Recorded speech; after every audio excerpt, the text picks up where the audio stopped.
Right, a very simple video in terms of instructions how to operate the plough.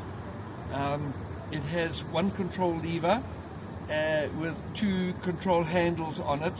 The one control handle at the bottom here will control the angle that you can set the blade at, and the lever at the top here will allow you to raise and lower the plough.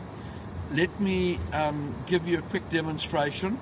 If you hold the handle and pull the bottom lever, pull the whole handle upwards, you'll see that the plough will come to the right.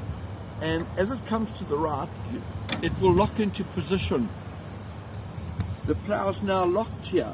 This plough has three positions. One is to the right.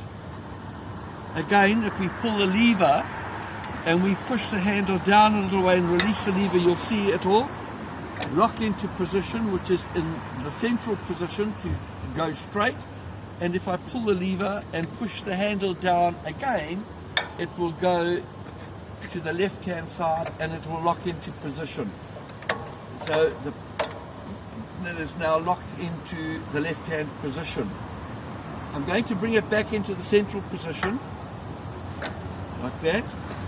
I now want to demonstrate to you to raise and lower the plough. To raise and lower the plough, one needs to put pressure on this handle down first, and then squeeze the lever down, and you can then lower the plough manually. Once it's down, you will release it and the plough will be down. The weight of the plough will hold it down. To raise the plough, you need to hold the lever again and press the lever down until you hear the handle click. Once the handle clicks, you can then release the lever and the plough will be in the fully raised position. I hope you understand that. It's very simple, and I hope you have a lot of happy hours with your plough.